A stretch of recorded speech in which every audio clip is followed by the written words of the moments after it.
Hello guys, আসসালামু আলাইকুম। কেমন আছেন সবাই? আশা করি খুব ভালো আছেন, সুস্থ আছেন। কাছেও দূরে, দেশ ও দেশের বাইরে থেকে যে যেখান থেকে বসে আমার ভিডিওটি দেখছেন সবাইকে ওয়েলকাম আমার চ্যানেলে। তো বন্ধুরা, আজ কিন্তু নিয়ে হাজির হয়ে গেলাম এপার ওপার বাংলার একটি জনপ্রিয় খাবার।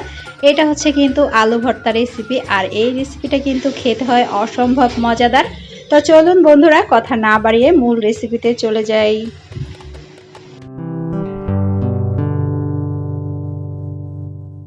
তো বন্ধুরা, এই তো এখানে কিন্তু আলুটা আমি আগে থেকে সিদ্ধ করে খোসা ছাড়িয়ে নিয়েছি, আর কিছুটা নিয়েছি শুকনো মরিচ, আর এখানে নিয়েছি খাঁটি সরিষার তেল।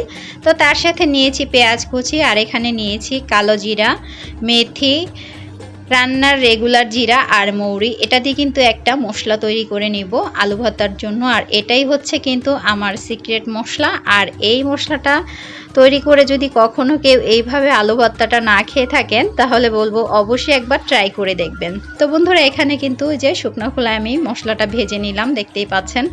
আর একই প্যানে কিন্তু আবারও বসিয়ে দিলাম সামান্য পরিমাণ তেল দিয়ে। এখন কিন্তু আমি শুকনো মরিচগুলো খুব ভালো করে মুচমুচে করে ভেজে নিচ্ছি। আর এই তো এখানে কিন্তু ভেজে নেওয়া হয়ে গেছে। তো একই প্যানের মধ্যে আবারও কিন্তু পর্যাপ্ত পরিমাণ তেল দিয়ে এখন পেঁয়াজটা বেরেস্তা করে নিব। তো আপনারা চাইলে কিন্তু কাঁচা পেঁয়াজ দিয়েও করে নিতে পারেন। তো সেই ক্ষেত্রে কিন্তু আলু ভর্তাটা বেশিক্ষণ রাখা যাবে না। তো আমি যদি বেশিক্ষণ রাখতে চাই, তাহলে কিন্তু এই যে এইভাবে বেরেস্তা করে তারপর আমি আলু ভর্তাটা তৈরি করে নিই। তো এখন কিন্তু আমি আলুগুলো খুব ভালো করে একটা প্লেটের মধ্যে নিয়ে নিচ্ছি আর ম্যাশ করে নিব খুব ভালো করে। আর এইভাবে কিন্তু আলু ভর্তাটা যদি কখনো কেউ না খেয়ে থাকেন, তাহলে বলবো বন্ধুরা একবার হলেও ট্রাই করে দেখবেন। তো এখানে কিন্তু আলুটা খুব ভালো করে আমি ম্যাশ করে নিলাম, আর এখন কিন্তু শুকনো মরিচ থেকে আমি বুটোগুলো ছাড়িয়ে নিচ্ছি। আর আমার যতটা প্রয়োজন তো ততটুকুই কিন্তু আমি নিয়ে নিচ্ছি। তো ঝালটা কিন্তু আপনাদের পছন্দ অনুযায়ী আপনারা কমিয়ে বা বাড়িয়ে নিয়ে নিতে পারেন। আর এখানে কিন্তু এখন পেঁয়াজ বেরেস্তা নিয়ে নিচ্ছি অর্ধেক পরিমাণ, আর পরে কিন্তু আমি আবারও অর্ধেকটা অ্যাড করে দিব।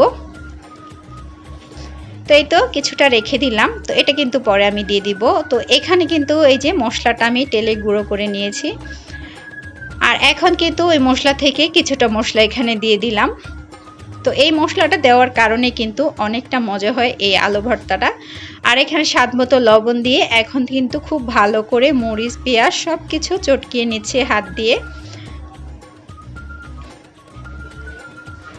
তো বন্ধুরা, কম বেশি আমরা কিন্তু সবাই খেতে পারি এই আলু ভর্তা তৈরি করে। আর এইভাবে আমি যেভাবে তৈরি করি, তো এইভাবে যদি কখনো কেউ না বানিয়ে খান, তাহলে অবশ্যই একবার ট্রাই করে দেখবেন।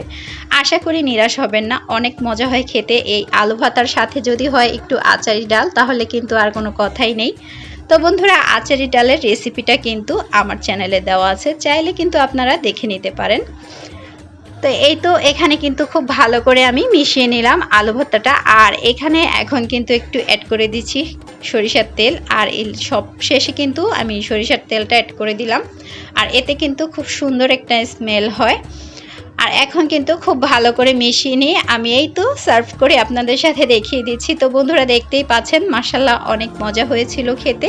তো আমার ভিডিওগুলো যদি ভালো লেগে থাকে, তাহলে অবশ্যই একটা লাইক কমেন্ট শেয়ার করবেন, আর চ্যানেলটিকে সাবস্ক্রাইব করে পাশে থেকে যেতে পারেন। পাশে থাকা বেল বাটনটি ক্লিক করে রাখবেন। আজকের মতো বিদায় নিচ্ছি, আল্লাহ হাফেজ।